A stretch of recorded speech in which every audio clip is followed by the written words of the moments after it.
The Great Gatsby is a book a lot of people, including myself, were forced to read in school about a guy named Gatsby, who, on the surface, seems like a kind of shy person, but also very great in a sense.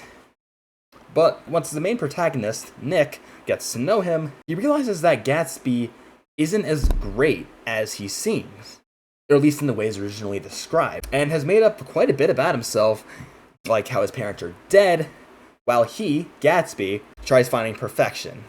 This perfection is someone named Daisy, but the issue with this is that Daisy is already with someone named Tom, and eventually all of this leads to 3 deaths in the book for one reason or another. But I won't spoil that here.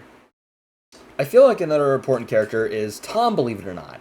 Tom is the guy Daisy got with when Gatsby was shipped off to World War I back in 1918.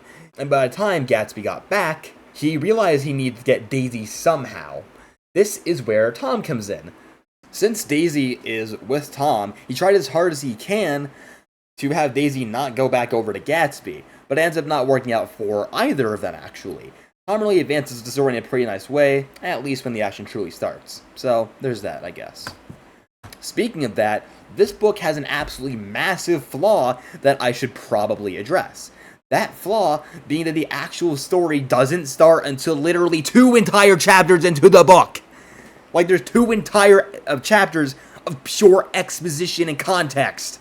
Like, I understand that people need context with stuff in books and whatever, but oh my god, I nearly fell asleep. Like, legitimately, I nearly fell asleep hearing that part read aloud to me. It's unbelievable. And by the way, those 2 chapters are 40 entire pages long. Yeah, that, like, oh my god.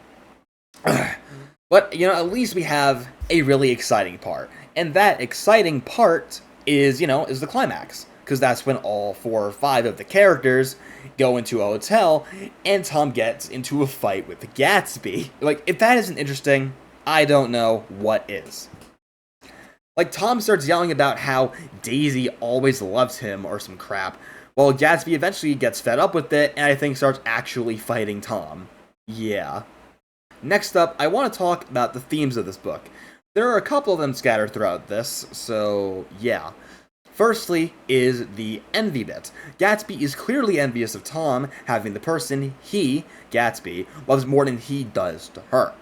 So Gatsby again does some really shady stuff, and even gets his massive house strategically on the other side of the bay from Daisy for this exact purpose.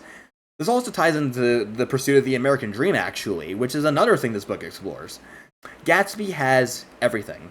A nice house, a lot of freedom to do what he wants, whatever. But what he doesn't have is Daisy. He tries so hard to even have a slim chance of getting her, yet he can't. He doesn't reach the perfection, and eventually has nearly the opposite of that happen to him, which I won't get into because I don't want to spoil that bit of the book either. There's also some things that make this book not worth reading, but a couple things that do too. I'm going to start with the stuff that doesn't make it worth reading, but it's also pretty short.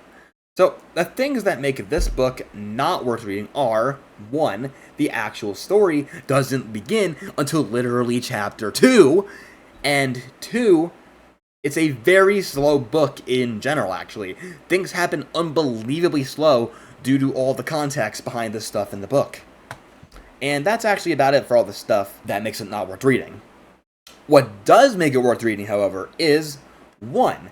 Once you get started, it's legitimately actually a pretty interesting book. And 2, there's plenty of drama in the book too, to keep it nice and spicy. 3, there's interesting characters, and actually even the least interesting of the characters in the book are more neutral than anything. And 4, it's a pretty good book just to see how 1920s America was, in general, I think. Now, there's one last thing I feel like I should discuss, and that's the movie. How well does it compare to the book? Well, okay. Well, on top of being ridiculously accurate for a movie adaptation, we're talking 98% accurate, anyway, stuff that's changed is like, it adds a couple things, and changes the ending a little bit.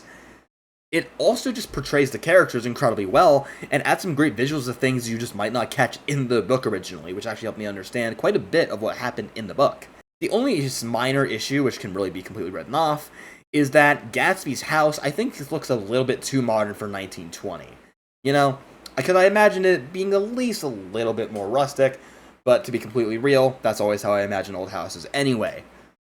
But that's really the only complaint I got about the movie itself. Everything else basically completely nails it here.